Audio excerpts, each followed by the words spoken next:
Truth will set you free, as they say. So this is really a story about what we call United We Stand. So many people in this world are dealing with so much stress from so many different environments, from their jobs, their careers, from financial world that we're a part of today, the worldwide economic downturn, and then all the normal challenges that you face if you have a family and you're working hard and you're raising children. And so I wanted to do a show where you could take a couple that at first glance, you'd know who the bad person was. And most of us tend to make those kinds of judgments. But as we got deeper, you begin to see that, again, no matter how thin you slice it, there's always two sides. And you see that good people can make bad decisions and really harm themselves and harm other people. But the good news is you can change those decisions and change your life in a heartbeat. People often will say, it took me 20 years to, change my life, or 10 years to change my life. But you change your life in a moment. The moment you get the truth clear in your mind. The moment you get clear about what's most important to you, and the moment you make a decision and act on it. And that's what this show is really about. So I put this show together and worked with this couple because of a couple of reasons. Number one, there are 5 kids involved here, 5 boys that desperately need parents, and neither one is really there at this time. They were both caught up in their own pain. And how many families do we see like this? It's so easy to point the finger at other people, but when we get overwhelmed, when we get overloaded, we forget about the impact we're having on other people very often that we care about the most. Or we know it, but we feel like we're powerless to change it. And so these kids, I wanted to make sure we made a support system for by getting these parents back together. I also saw that there were 2 people here that really loved each other, but were just hurting each other. And unfortunately, that's too common as well. And I thought if we could look through the lens of how to heal a relationship like this, if it was possible to heal, I didn't know for sure if it could be, then we'd be opening a door for many people to ask some new questions, to reevaluate their own relationships, and to maybe put some things back together in their own lives.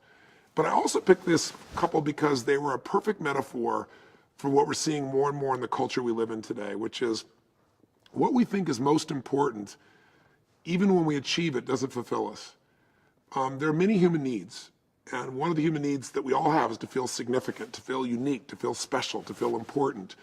And it's a need we all have. Some people get that need by knowing more about baseball than anybody else. Some people get that sense of significance by trying to control everybody else. Some people get that need of significance met by working harder than other people. Some by being more generous. Some by wearing, special makeup or dressing in a unique way or having earrings every location you want to imagine or don't want to imagine. So there's lots of ways to feel unique and special, and it's a need. Everybody's got it. Some people do it through their religion. But when we make that need first, when we make our own sense of significance first above everything else, there's such a vicious price to be paid. And yet we don't know this as a culture today. In fact, if you go to a place like India and you ask people there, young people, high school students, what do you want to be when you grow up? The number one answer that you'll hear is a software engineer. Because in India, the number one thing to do is to become successful, to educate yourself. You work hard, you educate yourself, and then you work in an industry that's growing, and software obviously is growing, and you're paid well, and then you can help take care of your family and your friends, and that's the way in which your life has meaning. And that's not true for everyone universally, but it's the largest metaphor. In the United States, and I can't remember if it was USA Today or ABC News, I think it may have been a poll where they both worked together. They did a poll only about 6 months ago, and they asked high school students in the United States, what do you want to be when you grow up? And what do you think they said? Famous. Now, famous just means I want to be significant, I want to be unique, I want to be special, I want to be important. But today, you can become famous by being infamous. Today, you can be famous by creating enough problems, by being stupid enough. Some of the role models that we have today, so most of the role models in the media at least, very often for young people are people that are constantly getting themselves in trouble and then getting acknowledged for it, being rewarded for it, being paid $1 million for your story when you're going in from drug rehab before you even go in the case of somebody like Lindsay Lohan. So I'm not knocking those celebrities, those individuals. I'm just saying, as long as we think that if we become special enough in some way that we're going to be happy, we'll always be disappointed. I know that because I've had the privilege now of working with, at this stage, 4 million people from 100 countries. And anyone who pursues significance first above love, above family, above contribution, above something outside yourself is always disappointed because it's never enough. When you get to what you think is so significant, it's not enough. It's not enough acknowledgement, it's not enough money, or you get acknowledged but it doesn't feel good anymore because you feel like people want something from you. So why do I tell you all this and bring all this up in the behind the scenes of this story? Because Melissa Lawson had 5 boys, 5 boys I know she loved and felt deep, deep commitment to. And yet that commitment seemed to disappear as she entered a culture where people think of a woman who works at home as a housewife as being worthless. Other women give that impression. And we allow the culture to start to control us, to start to make us decide what's important, what's not important. And when that happens, you're going to have the same problems everybody else in the culture has. And would you say most people in our culture are happy, fulfilled, have a deep sense of meaning, love their work or mission, are physically fit and strong, have passionate, healthy relationships? The answer would be no. Not for the majority of people.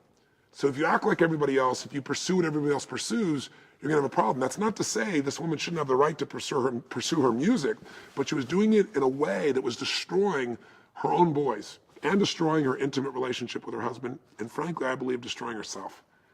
On the other hand, it's always two-sided, right? I knew that underneath this, for her to be there, this man, Rick, her husband, must have some real challenges too that haven't shown up. And when I first heard about this, and I heard that, while she was off doing this show, that he had an affair, I just want, my number one thing is I need to take him and rip him open, right? Teach this guy a lesson. I mean, I understand people do this all the time. I understand this are needs, but he can't have some justification for that. He's got to own this. He's got to turn this around.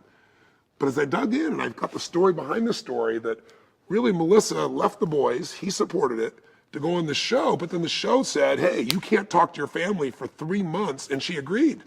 Now, you and I both know that, you don't have to tell your kids whether you won or lost, but you got to talk to your kids. You can't talk to your kids for 3 months when they're, from 7 years old down to 2. And the fact that she did that and didn't talk to her husband said to me, wow, I got to deal with Rick and I got to deal with Melissa here. This is going to be a complex task, and hopefully one that the viewer back home can take a look at and find somebody in your family you can relate to. Rick clearly is a guy that was very weak. He was hoping Melissa would just take him for a ride and get him rich and happy. He certainly loves her, but he wanted her to do all the work. And he's piddling off doing things like being on Facebook. On the other hand, Melissa's leaving the kids just assuming they'll be fine with their father, who really doesn't have the skills to take care of them. And she's off pursuing her dream, and the kids are the ones suffering. So if you judge these people, you can't help them.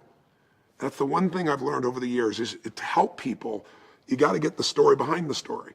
You got to dig underneath and see what's really going on. And I know that's not Melissa is uncaring. I knew it's that Melissa doesn't feel like she's enough, which is a common thing most human beings have. So how do we tackle this? Well, I tackled it by saying, we got to get to the truth. I got to get them out of the environment where they are, separate them from the kids by themselves first, take them to someplace new, which we brought them here to Malibu, sat down, and let's get underneath it. And as we get underneath it, we got to get them to see the truth. I got to get him to see that he's been trying to live off his wife, and he's basically undisciplined and been lazy. That's not who he is, but that's how Rick's been behaving. And I got her to see that you've been making everything about yourself more important than your children.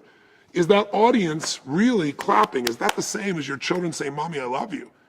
Or the need that your kids have for you? And if you watch the clips, in the show, it ends up being, 10 seconds. All you see me basically saying is, I want to slap you two, both of you.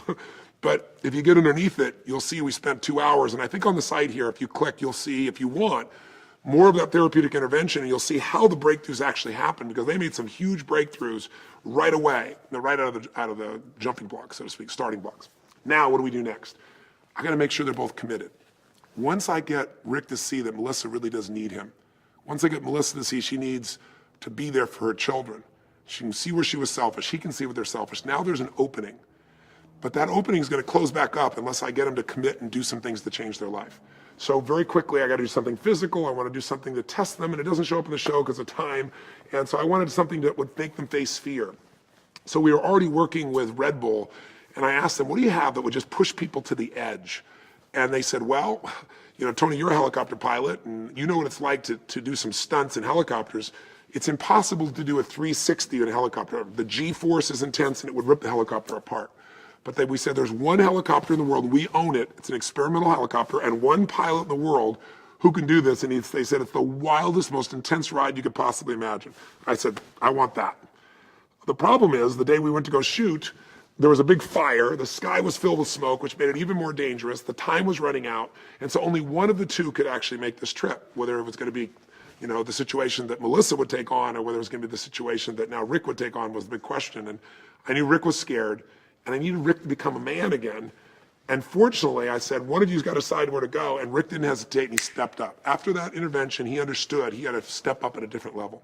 He went on this wild ride, and Melissa was blown away. She was so surprised. Again, it created what we call polarity, where she started to like respect him, like, look at him, man. He's got cojones on him again. He's making stuff happen. And so that night when I brought to them their next challenge, I mean, again, it was cut out of the show, but it was like I had to pull them apart and go, look, this is a G-rated show. I mean, there was an energy between them, which was really beautiful. Then I gave them the task that you saw on the air. We sent them on that family trip to the Enchanted Ranch. And I'm not going to recap that. You should have seen the show by now. I'm sure you got a sense of what that was like. But while they were there, I needed Rick to understand that there was nothing wrong with his boys, except the fact that he wasn't present for them. I don't mean present like showing up in the living room. I mean present like with them. And so there was the first moment when I came and all the kids were talking, the cameras were trying to shoot, and they were all yelling, making noise. And I just took each boy one at a time and looked them right in the eye with presence and talked to them and let them know you get to be a kid again. Your dad and mom are here. And Rick saw that, and it was a shift for him that was really wonderful. The next day, he went out and took care of the kids. The next day after that, everything shifted for him. He said this kids had become his priority, and you could see it in him. He saw he could make a difference. He saw his kids weren't out of control. They just didn't have the presence of a father. And once he got that, that was an awakening. What's a breakthrough? It's a moment in time when you see the truth. It's a moment in time when you stop lying to yourself. It's a moment in time when you see that truth and you act on it. And Rick, to his credit, really did do this. Now, the most important part of the whole process was working with the family. Because we went back to their home and I got to see how the Lawsons had been managing their family, so to speak, and it was disastrous. So we brought all the family together, the family, the kids, the friends, and found out that, Rick had been in a position where he'd lost his business previously, and people in his church had given him money to do a roof. He's in the roofing business, and he never followed through. Their house was still leaking, and he took the money they paid them and paid others bills of his. He just wasn't being responsible. So I had to work on Rick very intensely, and I brought in for Rick to turn him around. I said, you can't expect Melissa to take care of these kids if you don't become an incredible provider. And so I brought in my partner, Chet Holmes, and we're in a business where what's called business breakthroughs, and we turn businesses around. I've been doing it for 30 years. Chet's been doing it for an equal amount of time. And we've done big companies, small companies. And I said, Chet, you're going to come in here, and I really want you to work with him and train him and show him how he can add value in the industry he was in. And so he got an opportunity to go to work for a company called Simon Roofing. And Simon Roofing is one of the largest commercial roofing companies in the world. And they have a very special approach to making sure that they provide the needs for their customers different than anybody else. So we took him out, got him in a suit, got him out there working out, got him losing weight, got him going doing his presentations. None of this you see in the show because we only have 44 minutes, so we had to focus only on the breakthroughs that happened really with Melissa. But Rick had huge breakthroughs.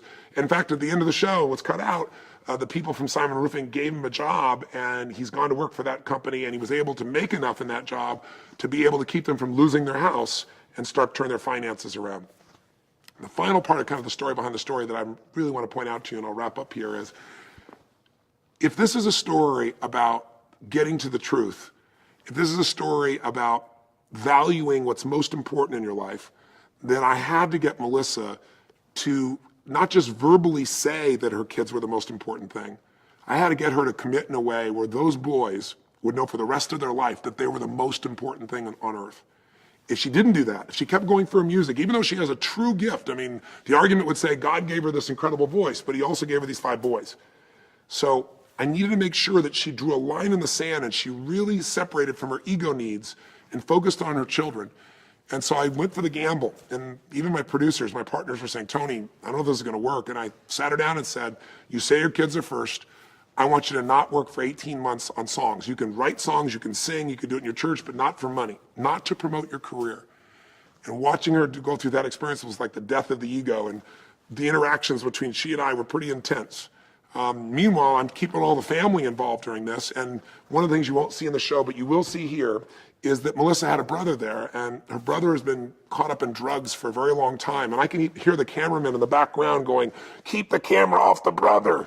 Just like, because what was happening was he was high as a kite, And when I looked into his eyes, I saw somebody clearly has used meth, and he was kind of shaking, and his whole belief was that his brain was fried. And so my poor crew, this is the story behind the story, really. My poor crew, NBC has been incredible with me. They would normally walk in and want to do a 20-minute segment because it's not going to show up on TV in much detail. Me, I want to change these people's lives.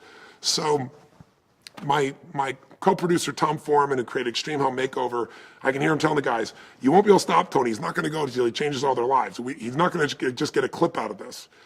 And so after we've gone for about 3 hours with the whole family and everybody's transforming and Melissa's made shifts, everyone's making shifts, I look here and I see this young boy, this young man in the middle, and I can see he has no relationship with his parents where they don't, they just see him today as broken. And even his sister not seeing for who he is. And I thought, you know what, I got to help this young man. And unbeknownst to me, the camera guys are holding this on their shoulders, these big heavy cameras for hours and hours. People are booked to fly out on planes. I haven't finished the final task. If I don't give them the task and we don't film it, the whole thing falls apart, the whole shoot. We can't be here the next day to shoot.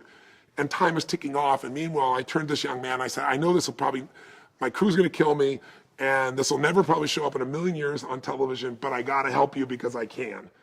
And I turn to him and I start to kind of pierce him with presence and understanding what's really going on. And if you're really interested, if you know anybody who's on drugs, if you know anybody that you think really can't change, or they're just not aware of what's really going on in their life, it's a clip worth looking at for a few minutes. I hope you'll check it out. Because within a few moments, I get him where this kid who's kind of shaking and thinking, his brain is fried, is totally clear. And I get his father and mother to see him in a totally new way, and his sister as well. And you can see him coming back to life. And it would have been a wonderful piece to put in the show, but unfortunately, 44 minutes, and it takes you off on a whole nother story.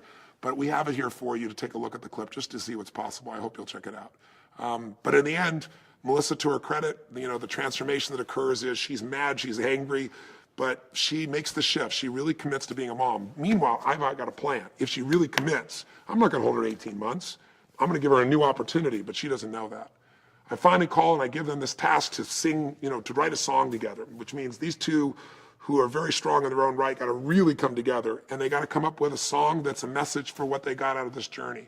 And when they arrive in LA on 2 days' notice, they sing this amazing song, United We Stand. I was doing everything not to cry because it was the message I wanted to give them from the very beginning, that all the problems that we have in our lives, the problems with the kids, the problems economically, problems in a relationship, are because we've divided ourselves. Oftentimes we divided within ourselves what we should and shouldn't be like. But we certainly divide with our partners in life. And the song's words just expressed what everything was really about. It was really, really beautiful. And in the end, as if you saw the show, Melissa then discovered that now that she doesn't, need to commit this way, now that she knows what's most important is her kids and she's living that way, she's given opportunity to have a record contract. And I'm happy to tell you that here's what Melissa's doing today. The update is Rick has become a real man for his kids. Melissa will tell you straight. He's absolutely incredibly strong and present in his incredible experience. In fact, Melissa and Rick went back to the Enchanted Ranch, and they're there with the man who created that ranch there that you saw on the show. And he said, are these the same kids? And he's kind of like Wyatt Earp. If you saw the show, he's not in any form of exaggeration. The kids are so different because Rick's so different. And he's working hard.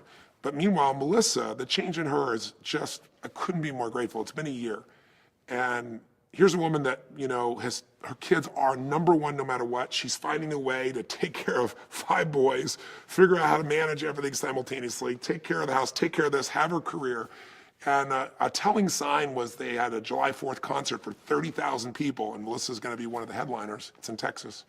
And she's gonna go beyond that. Normally, for 2 or 3 days, she would just shut off and not talk to anybody, turn off from her kids. And this time, she was with the kids the whole time. They rented an RV.